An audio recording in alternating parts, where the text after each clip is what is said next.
2. My dad helps out. No actual helping occurs.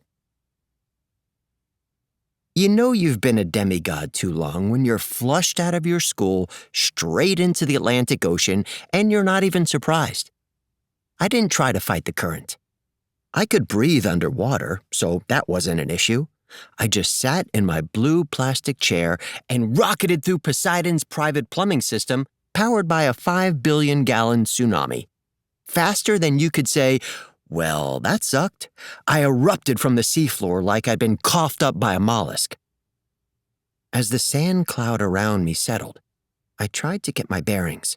My nautical senses told me I was about 40 miles southeast of the Long Island coast, 200 feet down.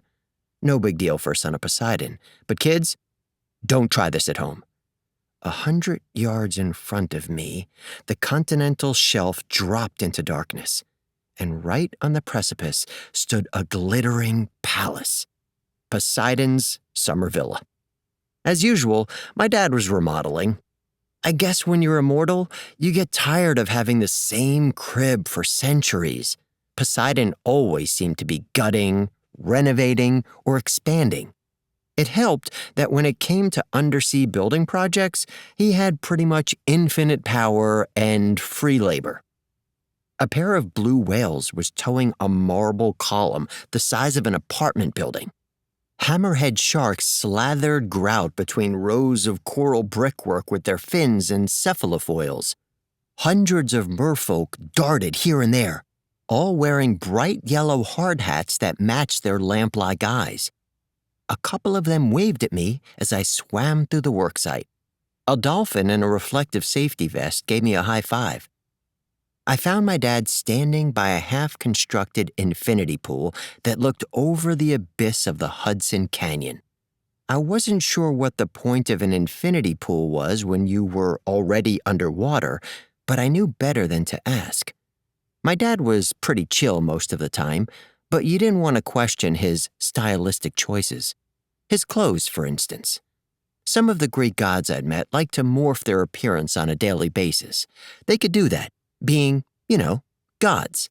But Poseidon seemed to have settled on a look that worked for him, even if it didn't work for anyone else. Today, he wore rumpled cargo shorts that matched his Crocs and socks.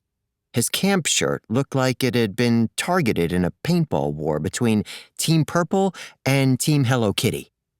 His fishing cap was fringed with spinnerbait lures. In his hand, a celestial bronze trident thrummed with power, making the water boil around its wicked points. With his athletic frame, dark-trimmed beard, and curly salt and pepper hair, you'd think he was maybe 45, until he turned to smile at you. Then you noticed the weathered lines of his face, like a well-worn mountainside, and the deep melancholy green of his eyes, and you could appreciate that this guy was older than most nations, powerful, ancient, and weighed down by a lot more than water pressure. "Percy," he said. "Hey." We have deep conversations like that. His smile tightened. "How's the new school?" I bit back the urge to point out that I'd only made it through 2 classes before getting flushed into the sea. "So far, it's okay." I must not have sounded convincing because my dad furrowed his bushy eyebrows. I imagined storm clouds forming along the Atlantic coast, boats rocking in angry swells. "If it's not up to snuff, I'd be happy to send a tidal wave." "No, it's cool," I said hastily. "So, about these college rec letters," Poseidon sighed. "Yes. Eudora volunteered to counsel you. She's the Nereid of gifts from the sea. You understand. Loves helping people. But perhaps she should have waited a bit before breaking the news." In other words, now he had to do it, and he didn't like that. If you've concluded that Poseidon is a hands-off type of parent, you win the chicken dinner award. I didn't even meet him until I was in middle school when, purely by coincidence, He needed something from me. But we get along okay now. I know he loves me in his own way. It's just hard for gods to be close to their mortal offspring. We demigods don't live long compared to the gods. To them, we're sort of like gerbils. Gerbils who get killed a lot. Plus, Poseidon had a lot of other stuff going on. Ruling the oceans, dealing with oil spills, hurricanes, and cranky sea monsters. Remodeling his mansions. I just want to get into New Rome University, I said. Isn't there any way you can... I wriggled my fingers, trying to indicate godlike magic that could make problems disappear. Not that I'd ever seen such a thing. Gods are much better at magically creating problems than making them go away. Poseidon combed his mustache with the tip of his trident. How he did that without cutting his face, I don't know. Unfortunately, he said, those recommendation letters are the best I could do. They are the only way the Olympian Council will let you work off your debt. Communicating underwater is complicated. I was partly translating his words from whale song hums and clicks and partly hearing his voice telepathically in my head, so I wasn't sure I'd understood him. I haven't got any student debt, I said. I haven't even been accepted yet. Not student debt, Poseidon said. This is the debt you owe for existing. My heart sank. You mean for being a child of one of the big three? Your kid. Poseidon gazed into the distance, as if he'd just noticed something interesting in the abyss. I half expected him to shout, "Look, shiny!" and then disappear while my head was turned. About 70 years ago, the big three gods, Zeus, Poseidon, and Hades, made a pact not to sire any more demigod children. We were too powerful and unpredictable. We tended to start major wars, instigate natural disasters, create bad sitcoms, whatever. Being gods, the big three still found ways to break the pact and not get in trouble. Instead, it was us demigod kids who suffered. I thought we'd moved past this, I muttered. I helped you guys fight the Titans. I know, my dad said. And Gaia and the giants. I know. And my son. The edge to his voice told me it would be best to stop listing my greatest hits.